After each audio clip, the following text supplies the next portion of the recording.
With Wizards' credibility at an all-time low, trying to find success going forward with their product lines will mean coming down from the ivory tower and finding out what the players of Magic the Gathering, what the consumer base of their products is actually looking for.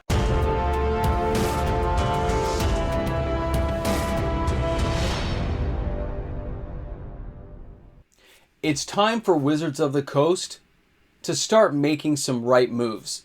The first thing Chris Cox can do is fire Cynthia Williams, the CEO of Wizards of the Coast, somebody who is obviously out of touch with what the players want and does not understand the consumer base of her product. Welcome back, everyone. MTG Moxman here, and thanks again for hanging out with me on the channel today. We are 265 subscribers away from hitting 15,000 subs. Thanks again, everyone, for making this possible. We're getting closer every day. Anyone who's taken the time to do it, thanks again. For my regular viewers watching each and every day, giving the videos a thumbs up, leaving a comment in the comment section, and of course the Patreon members who are backing this channel and making this content happen each and every day.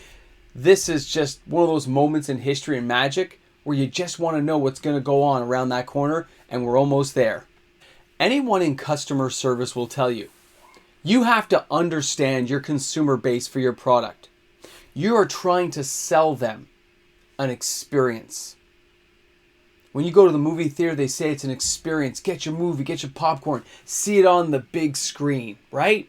That's an experience they're trying to sell you. The good time or memories you have as a kid walking in to see some kiddie movie with your parents, going back with your own kids, going as a teenager to watch the latest big action epic on the big screen. It's an experience. When they want you to remember McDonald's, the Golden Arches, you'll remember playing in McDonald's Playland, going with your family and getting a Happy Meal, getting those little nuggets, right? It's an experience. Magic the Gathering is no different. It is a consumer-based product that you are selling the experience of. Mighty mythical wizards playing battles across the planes of existence, summoning mighty monsters to fight the battles for you, game-ending spells that can cause worlds to collapse. Guys, it gets me riveted just thinking about it. One of the main things that the management of Wizards of the Coast in the early 90s got dead on right for the consumer experience was not just the products, but understanding the player.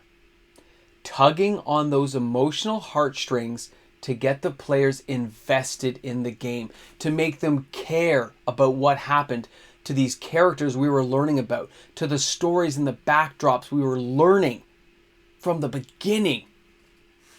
The current management of Wizards of the Coast, Cynthia Williams and her crew, don't understand this very well, if at all. They don't get how to drag those players in to care about the product.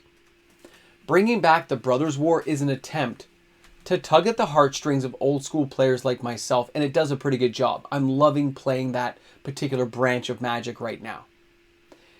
And when you do it and you do it well, like Dominaria United, amazing.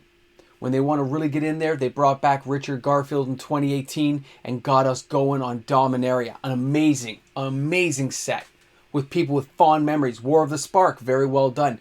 But so much of their products now seem so rushed to make the bottom line dollar that it shows the disconnect.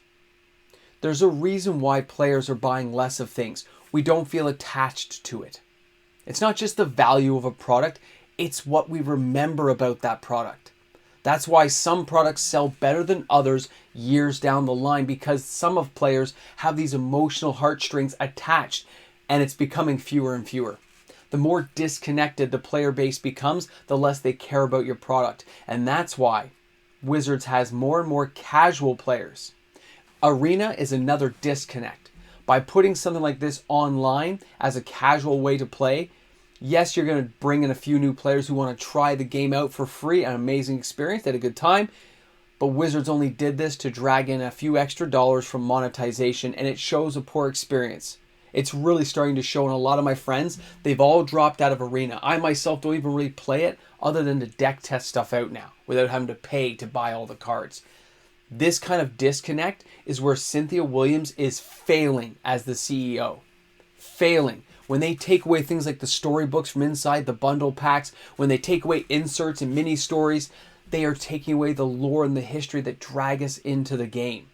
Yeah, they can do little tiny short story things, but they're not enough because not every player knows where to find them. This is the problem. You can't go to an LGS and expect them to give us that experience when you don't give them the materials. Not just some poster standing in a corner. Give them something to work with. Give them something to draw the players back in to the experience we remember so fondly from the 90s. The next area that Wizards of the Coast will need to work on is going to be customer service, customer satisfaction. That comes from the leadership within the company, something that Cythina Williams is obviously lacking. The leadership to seek out ways to enhance the consumer experience, which means card quality issues should not be happening. We should not be having destroyed cards coming to us in packs. We should not have curling foils. We should not have redundant mechanics coming out each and every set. You need variation. You need caring employees who want to drive that consumer experience to a new level, to seek out new ways to make the consumer want to come back to your products.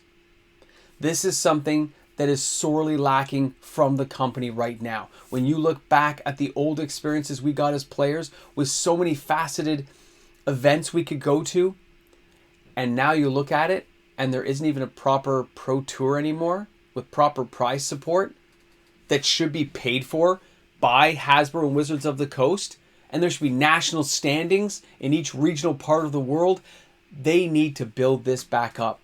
This will all enhance the consumer experience.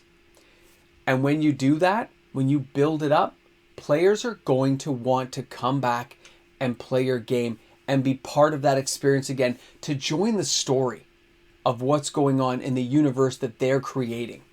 Understanding market dynamics and the needs of the player base that you're trying to serve as the consumer is an ever-changing goal. It is a very hard to hit target, but when you can predict what your players are looking for, what your consumer is after, you will build better products that players want to buy. The timetable that Wizards has given us is too crunched together. It is so compacted in that it is only a week or two before another product's coming out. And they can say it's all because of badly timed, supply chain issues, whatever they want to drill into us and give us the gobbledygook excuse. They still did it, and they still put it out, trying to drain the dollar wallet. That's how it seems to players. When they space it out, they are not losing money. They are building a customer experience. They are allowing the players to explore the worlds that they've given us. Everything from Eldraine to War of the Spark, these worlds were well received by the player base. And there's a reason for that. We got to experience it and play it.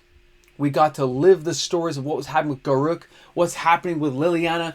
We cared, at least a little bit, before you ran us into the ground with faster and faster products. Now, they said they're going to slow down in late 2023, and that is a good thing, because some of the products coming up, players have been waiting for, and they do want to experience it. When you give us a spaced out timetable that we can predict as players, don't give us any surprises, and let us experience it for a little while, you will see we will continue to spend money on your products because we know what to expect. This is something that they have to get back on track with. Forget the constant hype train, give it a rest for a while, and then the hate train will slow down and allow you the chance to make some money.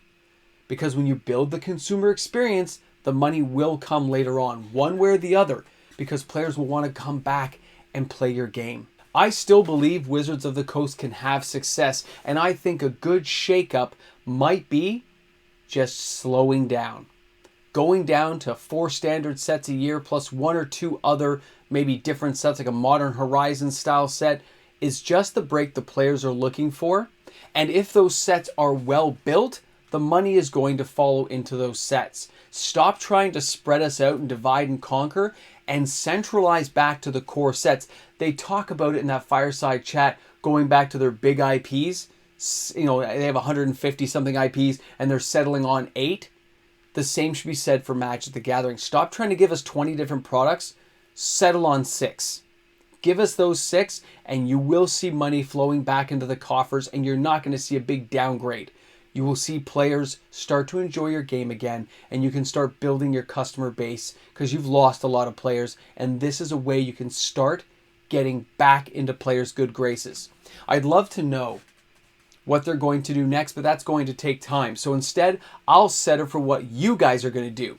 You guys tell me if you think any of these are good ideas. I want to see that in the comments section. I look forward to reading your comments each and every day. And guys, if you enjoyed the video, don't forget to give this sucker a thumbs up here at the end. And thanks again for tuning in. I am MTG Moxman, and of course, I'll see you all tomorrow.